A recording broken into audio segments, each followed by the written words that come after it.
Meditación al Evangelio con los psicólogos y misioneros Rafael Aníbal Cortés y Mónica Dairén Ospina.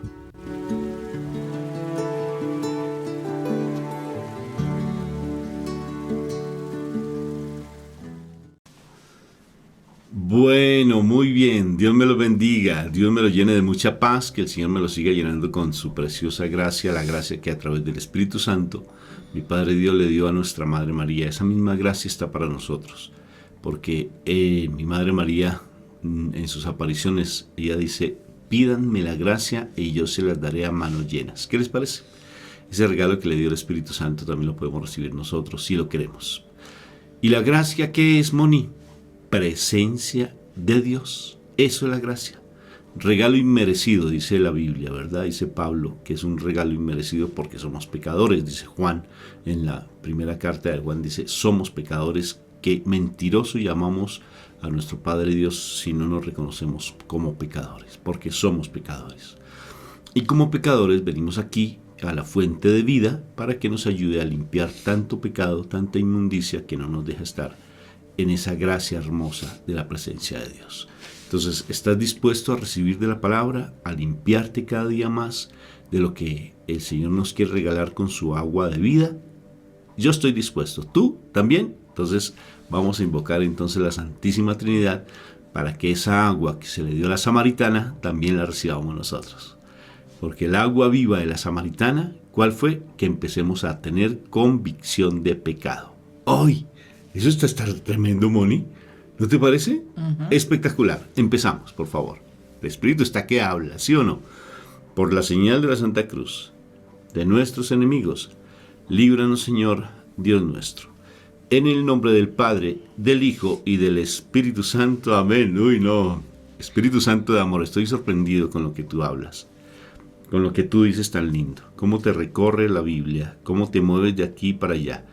Como dice la palabra, cuando que el Espíritu se movía sobre las aguas, se movía de norte a sur, de sur a norte, de este a oeste, se movía por todos los lados, de una manera sobrenatural, y todavía te sigues moviendo, dulce Espíritu de amor.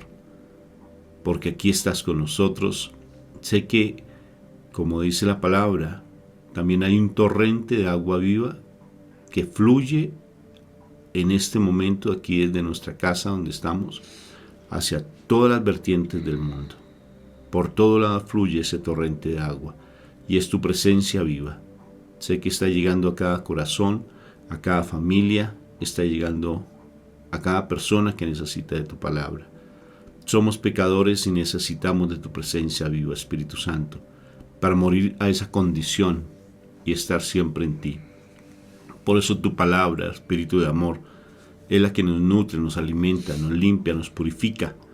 Ven, dulce Espíritu Santo, a cada corazón, a mis hermanos que escuchan, que ven, a mis hermanos que están en esa necesidad de sanar, de liberar, de restaurar. Ven, dulce Espíritu del alma hermoso, tú que diste el soplo de vida para que tuviéramos la vida, para que nos reconociéramos como esos hijos amados de mi Padre Dios, como esas hijas preciosas de mi Padre Dios. Ven, dulce Espíritu de amor, pon en nuestro corazón la sabiduría tuya, esa sabiduría que nos hace entender la palabra y no solamente quedarnos allí, como dice también Santiago, para no ser solamente oidores, sino hacedores de la palabra, para ponerla por obra y dar ese testimonio vivo para que las personas, así no hablemos, puedan transformar su vida, como también está escrito en la carta de Pablo. Ayúdanos, de Pedro, ayúdanos a morir más, mi espíritu de amor precioso. Dispongo, por favor, conmigo, dispongo mi cuerpo, mi espíritu, mi alma a ti. Todo lo que soy lo dispongo a tu presencia viva para que yo pueda recibir cada vez más de tu amor. Gracias, Espíritu Santo, por estar con nosotros. Amén, amén y amén. Bueno, mi amor, estoy sorprendido y el Espíritu se va a mover de una manera sobrenatural en la vida de cada uno de nosotros y en mis hermanos que están viendo y escuchando. Por tanto, proclama la palabra con autoridad, mi amor. Vamos al Evangelio de San Mateo, capítulo 23, del 1 al 12. En aquel tiempo habló Jesús a la gente y a sus discípulos diciendo: en la cátedra de Moisés se han sentado los escribas y los fariseos.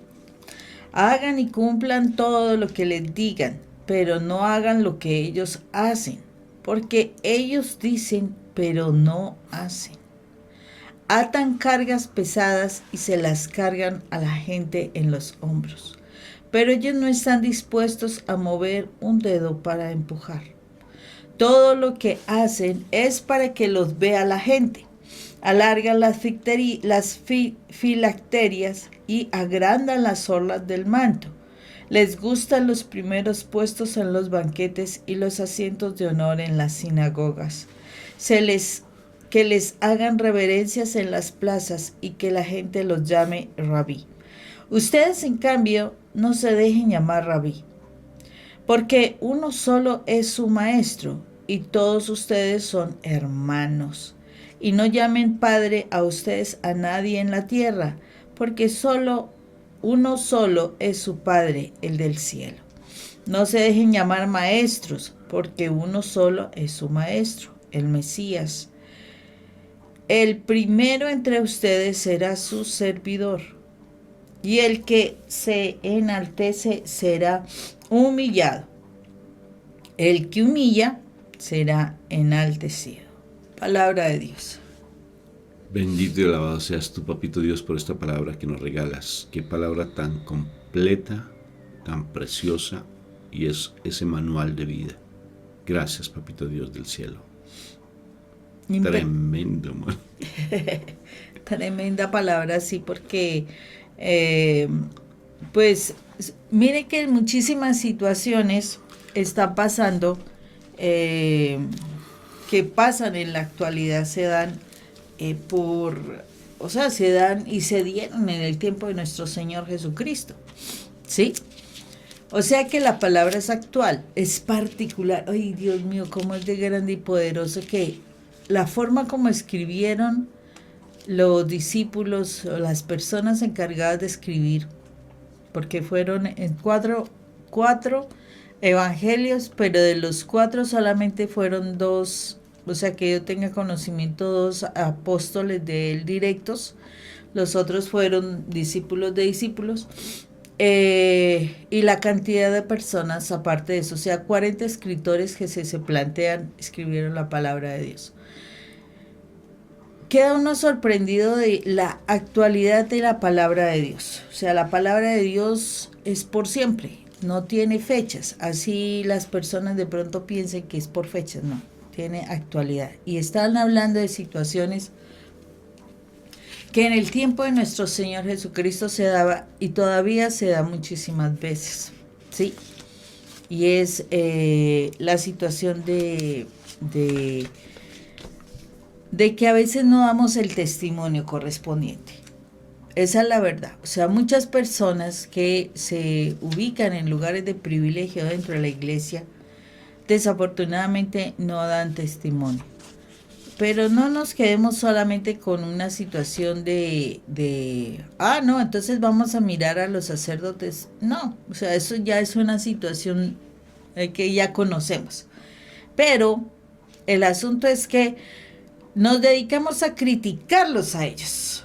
Pero resulta que muchos de nosotros tenemos responsabilidades, o sea, asumimos liderazgos dentro de la iglesia. Asumimos unas responsabilidades importantes. El testimonio no es solamente de los sacerdotes, no, el testimonio también es de nosotros. Cuando nosotros asumimos un liderazgo de una coordinación, de una pastoral, de un grupo, cualquier situación que de pronto uno vaya de misión, lo que sea. Todos los que tengamos un nivel de liderazgo, incluyendo, ojo con esto, incluyendo los que son padres de familia, o sea que no nos excluye a nadie, ¿cierto? Estamos llamados a tener un testimonio. Y con base en ese testimonio es que las personas van a actuar. ¿Y qué es lo que sucede? Y por eso es que en nuestras casas se está dando la situación. Usted puede decirle mucho a sus hijos que sea obediente, que sea respetuoso, que no sea mentiroso, que yo no sé qué, yo no sé cuántas. Y sus hijos irrespetuoso, mentiroso, con problema, etcétera. Y tú dices, pero ¿por qué si yo no le enseñé eso? Yo le decía que fuera tal cosa. Eso lo escuché muchísimas veces y aún todavía lo escucho. Y la verdad es que los hijos hacen lo que los padres hacen. ¿Por qué? Por ejemplo, en el colegio, que por qué... están diciendo, no, es que si así es ese niño o esa niña, ¿cómo serán sus padres? Pero ¿por qué tienen que juzgar a los padres? Dicen los padres. Pues porque los niños muestran el ejemplo de los padres. Esa es la verdad. Entonces aquí el Señor está diciendo, hagan lo que ellos les dicen. Sí, es cierto, hagan lo que ellos les dicen. El Señor, nuestros padres, nuestros líderes a veces nos dicen, hagamos esto, hagamos aquello, tal cosa, tal otra. Dice, hagan lo que les dicen, pero no hagan lo que hacen. Desafortunadamente el ejemplo muchísimas veces es lo que arrastra.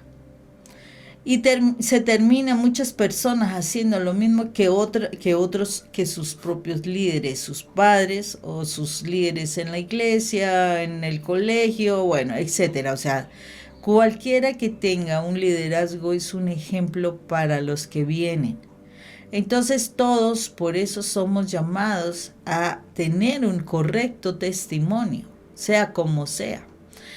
Digamos que estamos en una situación de cargos públicos y el jefe de esa vacante era una persona, o es, de pronto ni se ha ido, es una persona que que tiene muchos negocios ilegales, es muy deshonesto, es muy de todo.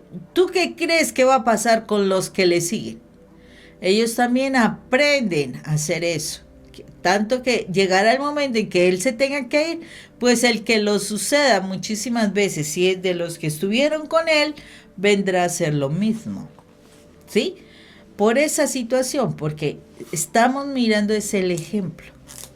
Y la verdad nosotros hemos aprendido que debería ser, como dice aquí nuestro Señor, hagan lo que ellos le dicen. Que debería ser por las palabras para uno no involucrarse en los problemas que se involucran. Pero la verdad es que el ejemplo es el que arrastra. Aprendemos es por el ejemplo de las personas. Y ahí es donde tenemos problemas.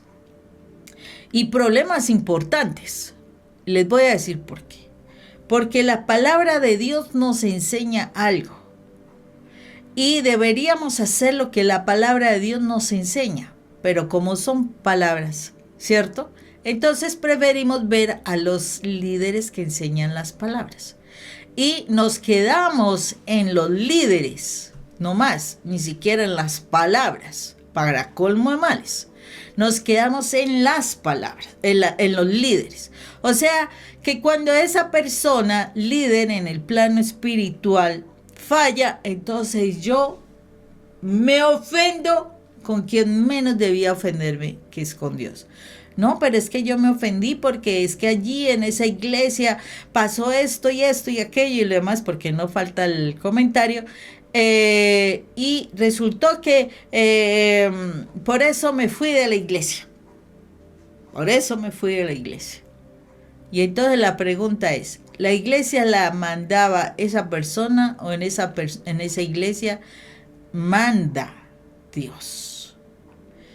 Y por eso, o sea, escuchaba yo a la persona y veía yo a la persona, o iba yo a escuchar a Dios. Por eso aquí el Señor es muy claro como dice, hagan lo que dicen, no hagan lo que hacen. ¿Sí? O sea, yo tengo que ir a escuchar la palabra y hacer lo que dice la palabra de Dios. Diferente a yo ir a ver al sacerdote, al predicador, a yo hacerlo del predicador, ¿cierto? O sea, yo no tengo que ir a hacerlo del predicador. Yo tengo que ir a escuchar la palabra y hacer lo que la palabra me enseña. Esa es la diferencia, ¿no? Claro que sí, mi amor. Y es bien importante cómo uno debe tener esa prudencia para no juzgar, porque no sabemos qué es lo que hay en el corazón de la gente. Lo importante es que nosotros esta palabra la tomamos como tal, porque esta palabra me confronta. No tanto el hecho porque sea un líder o porque sea un predicador o porque sea un misionero, sino porque soy alguien importante que Dios me dio una autoridad como cabeza de familia, como sacerdote de la casa. Tal vez tú no estás casado o no estás casada, o tal vez estás separada, o tal vez estás sola o solo, ¿no? Pero Dios te da una autoridad, te da una autoridad. Y hay que cuidar mucho ese comportamiento. Te da una autoridad tal vez en tu trabajo, en tu familia, te da una autoridad con tus hermanos. Una autoridad siempre la tenemos. Así el que no crea que no la tiene, la tiene. Al menos para mandar que le traigan un vasito de agua. Eso es autoridad. Porque tú pides el favor o simplemente ordenas un vasito con agua. Y eso ya es, ahí de por sí hay una autoridad. Porque tú estás dando un mandato para que la persona actúe con base en lo que tú dices. Eso es autoridad. Si no te hacen caso, pues ya perdiste la autoridad. Entonces, lo que quiero decir con esto es que todos, de una u otra forma, tenemos esa autoridad. Tenemos autoridad ante la naturaleza misma.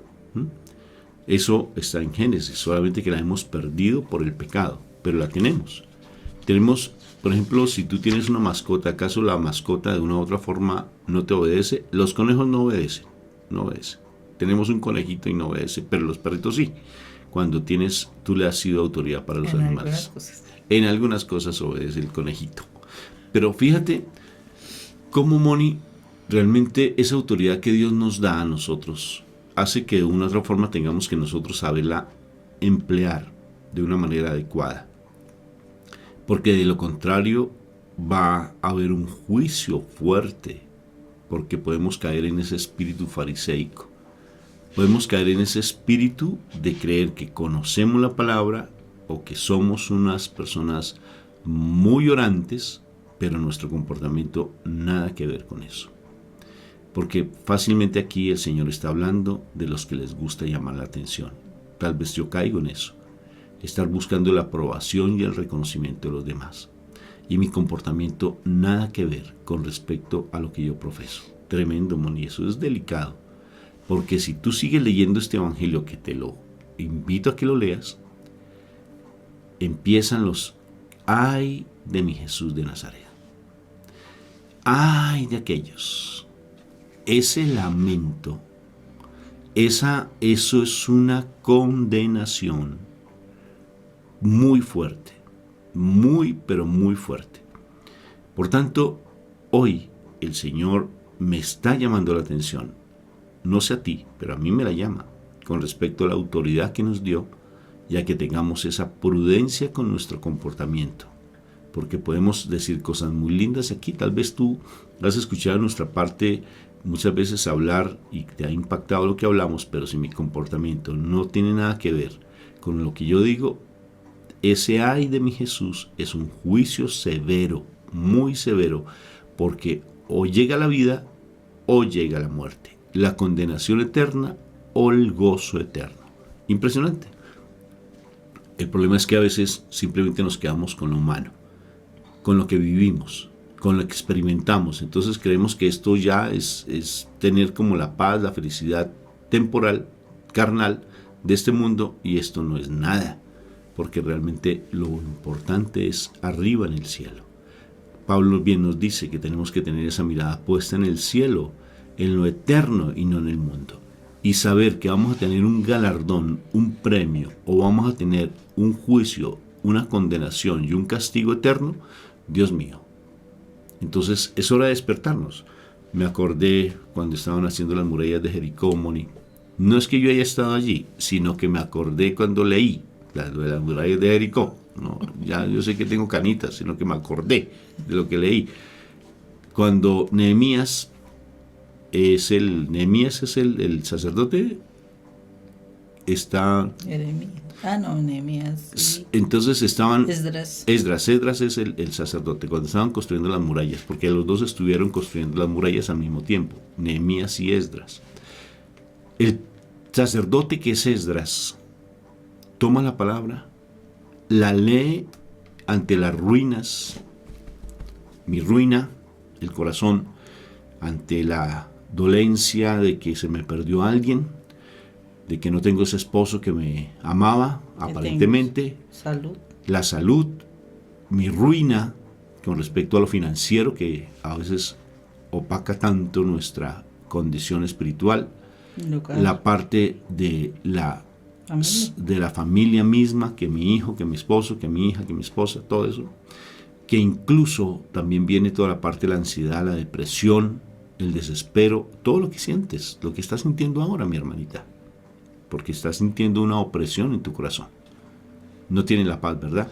La paz de que te levantaste con un nuevo amanecer no la tienes. Esas murallas, Esdras, el sacerdote, cuando se para ante esas murallas derrumbadas, le pidieron a mi Padre Dios que por favor les ayudara a reconstruir esas murallas, y las reconstruyeron de una manera impresionante, impresionante. Sucede algo muy curioso. Esdras toma la palabra, la lee, y cuando la lee, solamente leyéndola, sin interpretarla, sin dar un mensaje como tal, solamente la palabra la leía. ¿Y qué sucedía con el pueblo de Israel, mi amor? La gente lloraba. Lloraba, porque había algo muy hermoso que hay que pedirle constantemente al Espíritu Santo como un don, que se llama convicción de pecado. Los fariseos no tenían convicción de pecado por el orgullo, porque ellos querían siempre mostrarse ante los demás por orgullo, por esos vacíos emocionales que tenían, por esa prepotencia que tenían, porque se sentían los dueños y señores de este mundo, porque tenían tal vez un poder económico, un poder social, y eso les hacía que ese poder que tenían no tuvieran en su cabeza y en su corazón el entendimiento frente a la parte de la palabra, aunque la conocían. Por eso, cuando yo me humillo ante el Señor y tengo esa convicción de pecado y reconozco mi pecado, reconozco mi orgullo, reconozco mi falta de amor, reconozco lo que hay en mí que no me deja ser como ese discípulo de Dios, como ese hombre que está en pendiente de atender a los demás, porque eso es lo que hay que hacer cuando somos los mensajeros del amor de Dios, que estemos pendientes de las almas. Hay que pedirle perdón a Dios y arrepentirnos. Estamos precisamente en un retiro muy hermoso en nuestra comunidad, y una de las personas que invitamos a nuestra comunidad hablaba sobre los sentimientos de culpa, que me gustó mucho ese tema. Y ese sentimiento de culpa que tenemos, Moni, hace que incluso no le tengamos ni prudencia ni cuidado en eso, y vivimos con ese sentimiento de culpa, y detrás de ese sentimiento de culpa, ¿qué hay? Un pecado oculto. Y ese sentimiento de culpa hace que nos comportemos de una manera tal vez atroz con nuestro hermano. Hace que nos comportemos tal vez de una manera que es como cuando dicen que a veces los niños son demasiado fuertes con los propios niños, que son crueles. Nos comportamos de una manera cruel con nuestro hermano, y conocemos la palabra. Por eso el regalo que debemos pedirle al Espíritu Santo hoy es convicción de pecado. Me salgo un poco del parámetro, por favor, de lo que siempre generalmente hacemos con esta predicación del Evangelio. Y en este momento es importante, porque lo siento en mi corazón, que ya dejemos esa situación que tenemos en el corazón, porque hay demasiado orgullo, prepotencia, porque el demonio, que es el que se quiere enseñorear, que Dios lo reprenda, que se quiere enseñorear con nosotros, nos quiere hacer sentir que nosotros somos mucho y que nosotros valemos mucho en condiciones humanas. Y en este momento el Señor nos quiere regalar la presencia del Espíritu Santo para que nos dé esa convicción de pecado. Por favor, cierra tus ojos o entra en oración en este momento. No importa si de pronto estás en una actividad, pero entra en oración. Y dile, Señor, en este momento acepto tu presencia, viva tu palabra, viva. Porque como Esdras estás leyendo la palabra, estoy escuchando la palabra, y hoy dame convicción de pecado. Muéstrame cuál es mi pecado en mi corazón. ¿Qué es lo que hay en mi interior que no me deja realmente comportarme como tú me pides que me comporte? De no saber manejar esa autoridad y caigo en un autoritarismo, en una gritería, en una terquedad de querer siempre hacer mi criterio y no estar pendiente de la necesidad del otro, de satisfacer mis propios placeres y no tener ese anhelo en mi corazón de poder ayudar a la gente. Dame convicción de pecado en este momento, Espíritu Santo. Muévete en mi corazón, dilo por favor conmigo, muévete en mi corazón en este momento. Aunque me duela, muéstrame qué hay en mi interior. ¿Cuál es el vacío que hay en mi corazón? ¿Qué es lo que está en mi vida que no me deja realmente comportarme de acuerdo al mandato de Dios, de su verdad, de su evangelio? Muéstrame qué hay en mi corazón. Y el Señor se está manifestando en este momento con el Espíritu Santo. Y está mostrándote ese dolor. Estoy viendo ese niño, esa niña llorando en su habitación sola y solo. Recuerda eso. Por las peleas que escuchabas constantemente de tus padres. Cuando veías tanta violencia en tu casa. Cuando estabas en tu habitación solo o sola porque no tenías la presencia amorosa de tu papá o tu mamá. Porque fuiste abandonado o abandonada. Y eso te creó en tu corazón un resentimiento que te hizo ser orgulloso o orgullosa. Veo ese niño, esa niña, ese joven que tal vez fue abusado y tiene un dolor en su corazón muy fuerte porque nadie te creyó lo que viviste. Y tú fuiste a buscar ayuda y no te ayudaron. Y tenías miedo, tal vez de pedir algo que necesitabas porque tus papás eran demasiado autoritarios, maltratantes,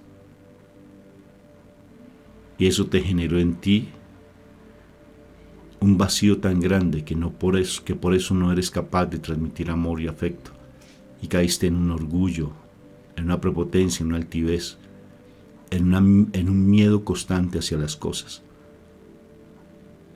por ese daño que tú hiciste a las personas, porque tal vez le hiciste un daño a tus hijos como adulto, porque tal vez tú maltrataste, abusaste incluso, porque todavía tienes en tu corazón ese dolor de la pérdida de tu bebé, de tu niño, porque todavía cargas con ese dolor porque no has sanado la pérdida de tu bebé. Y el Señor está moviendo tus corazones, está moviendo tu corazón en ese instante a través del Espíritu Santo. Incluso llega un dolor en tu interior, porque eso es arrepentimiento. Y sientes un dolor fuerte en tu corazón y un deseo de llorar incluso, porque estás reviviendo ese momento. Y dile, Señor, perdóname. De corazón, perdóname. Porque quiero rehacer mi vida. Quiero empezar de nuevo. Quiero empezar de nuevo. Y el Señor está colocando la mano de Él en tu corazón, en tu frente, en tu cabecita. Y no solamente te está mostrando lo que hay en tu corazón, sino te está diciendo, ven a mi encuentro. Y es importante que en este momento, cuando puedas, ve al encuentro de mi Jesús allí en el Santísimo, ante el sacerdote y te confieses. Que no lo puedes hacer por tu condición, buscas ayuda espiritual, guía espiritual, que también te va a ayudar a sanar, a limpiar y a purificar. Gracias, Señor, por la manera en que te moviste hoy, porque yo sabía que ibas a tocar nuestra vida y nuestros corazones. Y dile gracias por mostrarme. Gracias por revelarme.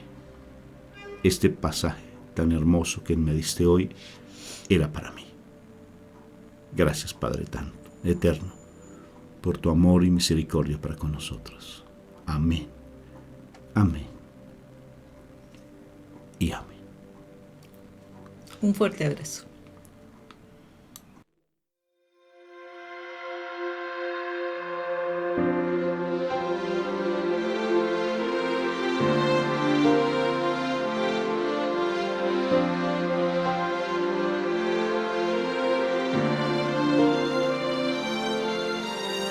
Toma el control de mi vida, Señor. Toma las llaves de mi corazón. Toma las riendas de mi razón. Lo necesito. Toma el control de mi vida, Señor. Toma las llaves de mi corazón. Toma las riendas de mi razón. Lo necesito. Mi fiel amigo, te necesito para vivir feliz, para llegar al fin y hasta para soñar. Te necesito para creer en mí, para confiar en ti y para perdonar. Te necesito.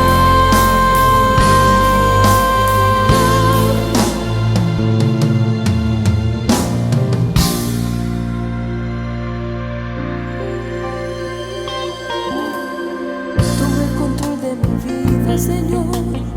Toma las llaves de mi corazón. Toma las riendas de mi razón. Lo necesito. Mi fiel amigo, te necesito. Te necesité ayer. Te necesito hoy. Te necesitaré siempre. Te necesité ayer. Te necesito hoy. Te necesitaré siempre, siempre, siempre.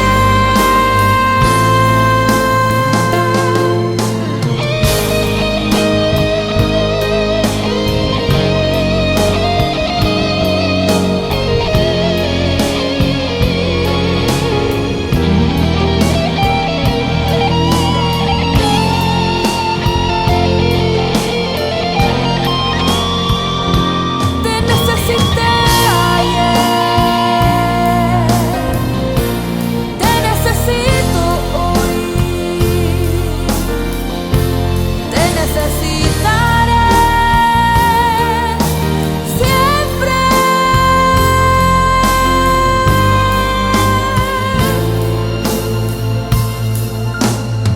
Toma el control de mi vida, Señor.